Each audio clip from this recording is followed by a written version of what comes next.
Ya habíamos hablado de la introducción y habíamos iniciado con las patologías que podemos manejar, que tenemos ya los miomas uterinos, los pólipos, las sinequias uterinas, las resecciones de septum uterino, cuerpos extraños, metaplasia ósea, ablación endometrial, embrioscopía, biopsia de endometrio y la utilización o permeabilización de las trompas con catéter de Novi cuando esta obstrucción se da a nivel de los ostium. Esta es la sonografía que le comentaba anteriormente, donde podemos ver aquí este mioma que, como también les comentaba anteriormente, nos define la doctora María Di Mori como mioma submucoso, un gran desafío para el ginecólogo. ¿Y cuáles miomas vamos a tratar por histeroscopía? Bueno, vamos a tratar los miomas tipo 0, los tipo 1, los tipo 2 y ya con los histeroscopistas de un poquito más de experiencia podemos manejar los tipo 3 con una técnica de enucleación. Pues los miomas son tumores benignos más frecuentes en las mujeres de edad fértil. Tenemos que el 80% se manifiesta con sangrado, como no llegan regularmente a la consulta. Los miomas tipo desde el 0 hasta el 2 y algunos tipo 3 son los que la FIGO nos invita a manejar vía histeroscópica y la sonografía nos permite una cartografía de la ubicación del mioma, la distancia que tiene hacia la pared y nos da una idea de qué es lo que vamos a hacer y elegir así la técnica adecuada o el equipo adecuado. Los miomas, pues del tipo 0 hasta el 2 son los que nos afectan la fertilidad y los que también son manejados vía histeroscopía. Cuando no tenemos un adecuado diagnóstico y necesitamos elegir el tipo de energía o el tipo de equipo que vamos a utilizar, podemos hacer en estas pacientes una histeroscopía diagnóstica para ver, es tipo 0, es tipo 1, es tipo 2. Esto se puede hacer fácilmente en el consultorio y aquí tenemos un mioma que es de tipo 0, que es totalmente pediculado y puede ser manejado pues sin ningún problema, ya sea con un resectoscopio o con el Troughear System, que es el que vamos a darle un poquito más de énfasis en esta mañana. Esta intervención se puede realizar, puede durar hasta 30 minutos, depende, y por lo que debe prepararse y llevarse a la paciente a la intervención con vejiga vacía. La paciente puede orinar también antes de llegar al quirófano o se puede vaciar la vejiga antes de iniciar el procedimiento. Cuando estamos dentro de la cavidad, iniciamos la resección del mioma, depende con qué equipo vamos a trabajar, y también nos ayuda saber el tipo de mioma y el tamaño del mioma que vamos a tratar a elegir la anestesia ideal para este tipo de paciente. Algunos autores nos recomiendan el uso de oxitoxina para ayudarnos a exponer un poco más el mioma, sobre todo en los miomas tipo 2, y el conocimiento de la distancia entre la pared posterior de la serosa y el mioma nos proporciona un margen de seguridad necesario para poder evitar la perforación. Si no se logra ver bien en la sonografía, podemos ayudarnos de la resonancia magnética en algunos de los casos. En los miomas tipo 2, si la resección del fondo del mioma es difícil, puede resecarse alrededor del mioma, provocando enucleación del mismo y una posterior expulsión por la paciente. Ahora vamos a hablar del morcelador histeroscópico, que es un equipo que está conformado por una bomba, que es la que nos ayuda a mantener el flujo o una cavidad adecuada para trabajar. Este consiste y además tiene donde se recolecta la muestra que nos ayuda a tener un balance hídrico adecuado de la paciente. También uno de estos canisters es el que recolecta la muestra para patología.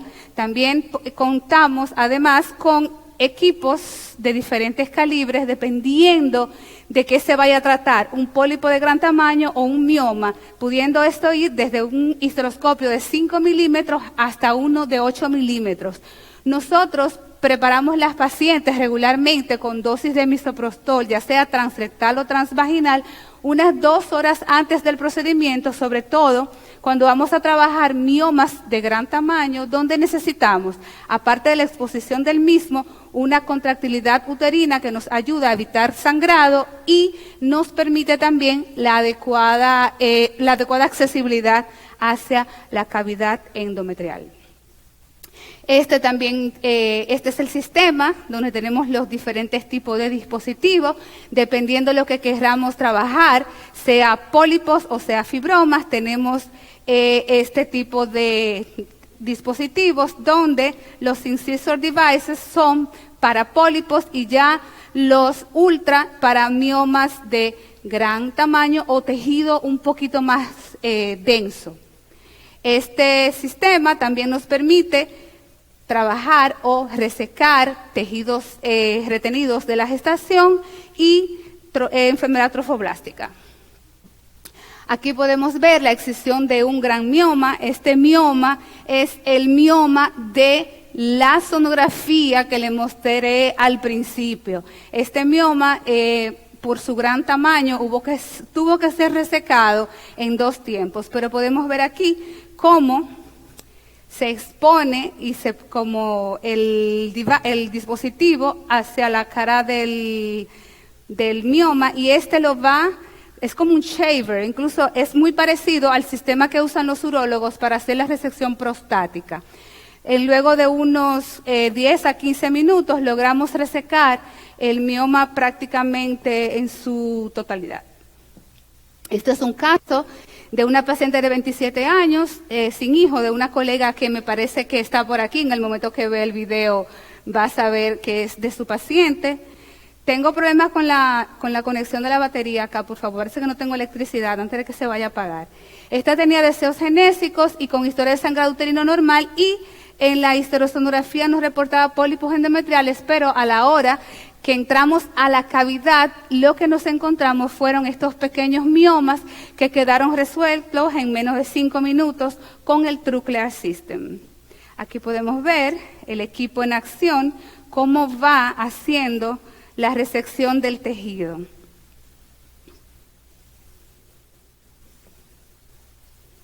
Aquí vemos completamente cómo se lleva la base del mioma y logramos dejar así pues una cavidad limpia. Este es otro caso de una paciente de 30 años con deseos genésicos también, con historia de sangrado uterino anormal anemizante que no mejora o no mejoraba al tratamiento médico. Esta paciente se hizo 2 tiempos para poder quitar este mioma que era también de gran tamaño. Esto que está aquí fue donde se manejó el anterior procedimiento y salió como este tejido que también fue resecado. Aquí vemos en el sistema trabajando y si se pudieron dar cuenta, la paciente con este sangrado anemizante que tenía, no hubo forma de tener quizás una imagen lo más limpia posible porque no había forma de parar pues el sangrado en esta paciente.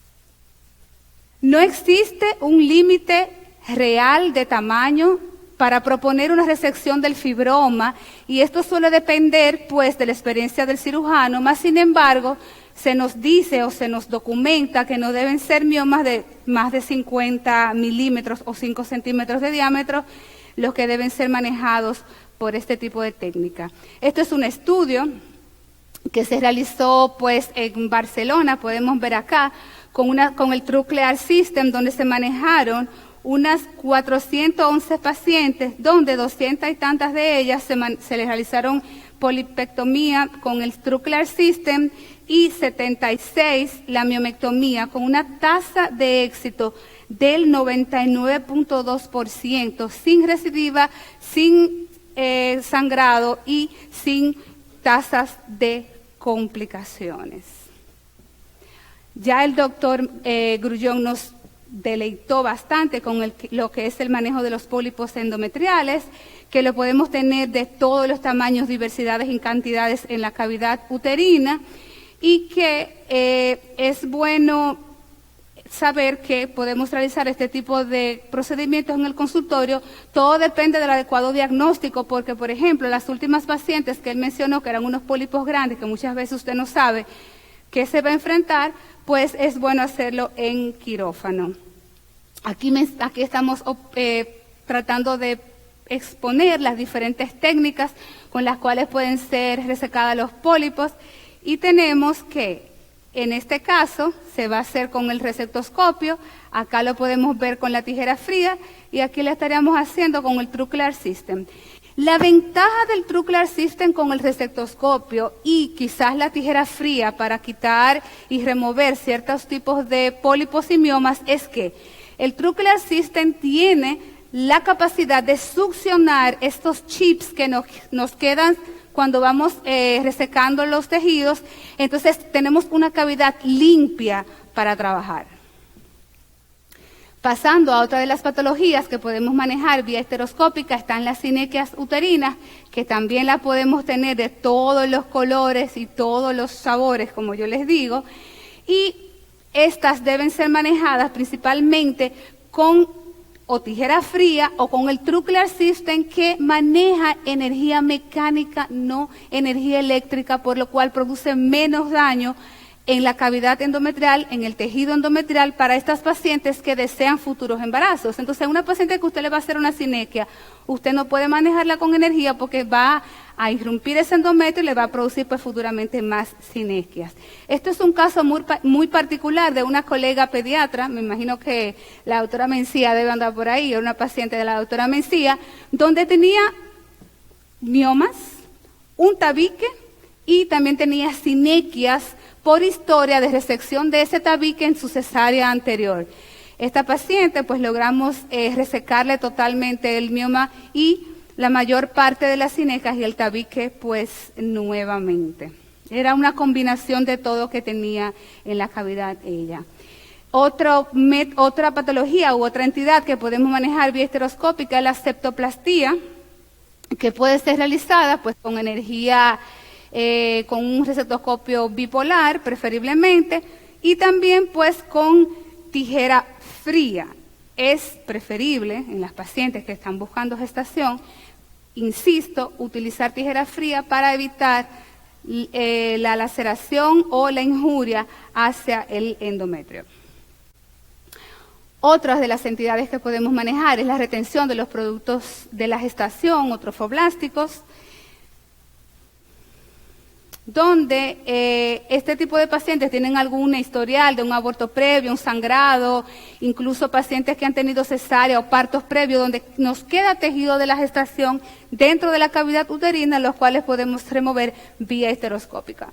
Otra entidad que ya prácticamente no vemos, es muy raro, yo creo que este es el único caso que hemos visto y lo hicimos en conjunto con el doctor Espinal, es una metaplasia ósea. En esta también se pueden utilizar el Grasper para retirar la misma, o en este momento se puede hacer y está indicado con el Troughear System. Ya el doctor Grullón nos mencionó los de los dispositivos intrauterinos que tenemos ahí a veces perdidos, que los hilos no encontramos. Esto se puede hacer fácilmente en el consultorio y de forma ambulatoria.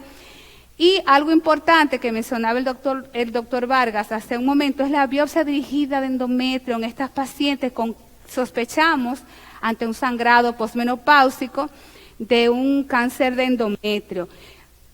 Con la histeroscopía tenemos una visualización directa, usted va directamente a la lesión a la cual usted le va a tomar la muestra, o sea, usted va a tener un diagnóstico certero. Y la sensibilidad es de un 98% con una especificidad de un 98 a un 100%. Porque ¿por qué hacer una biopsia ciegas cuando usted la puede hacer dirigida por histeroscopía? Otro caso que ya prácticamente pues no se hace es lo de la ablación endometrial, ya que sus indicaciones son muy reservadas. Por ejemplo, ya en una paciente muy obesa, que usted no tenga forma de hacer quizás una histerectomía, que quiere preservar el útero, porque no se hace ablación endometrial en pacientes que tienen deseos de gestación. Usted produce una lesión, un daño irreversible a nivel del endometrio, pero hay pacientes que desean preservar el útero, aunque tengan sus 49, 47, 45 años, y ante un sangrado, que ya usted tiene un diagnóstico que no es ninguna malignidad, pues se le puede hacer su ablación endometrial. Y otra técnica que inició mencionando el doctor Espinal el día de ayer, para nosotros permeabilizar estas trompas cuando hacemos histerosonografía o histerosalpingografía, cuando la obstrucción se presenta a nivel de los ostiums, es obligatorio o mandatorio acceder vía histeroscópica, porque no hay forma de permeabilizar las trompas a este nivel cuando la obstrucción se presenta acá, si no es pues con este tipo de catéter. También, en conjunto con el Dominican Fetal Center, estamos haciendo lo que son las embrioscopías, que están indicadas en pacientes con pérdida gestacional recurrente sin una causa, ya sea una deficiencia de fase lútea, un síndrome antifosfolipídico. Usted no tiene un diagnóstico clínico que pueda asociar a esta pérdida gestacional recurrente, pues para esto tenemos la embrioscopía, donde vía histeroscópica se toma la muestra del embrión y se envía para su posterior análisis genético. Pues como conclusiones podemos decir que la histeroscopía quirúrgica se ha extendido a todos los ámbitos en los que el objetivo es preservar una cavidad uterina apta para la reproducción, y que el desarrollo de las técnicas nos permite realizar estas intervenciones mediante cirugías mínimamente invasivas y de forma ambulatoria. Muchas gracias.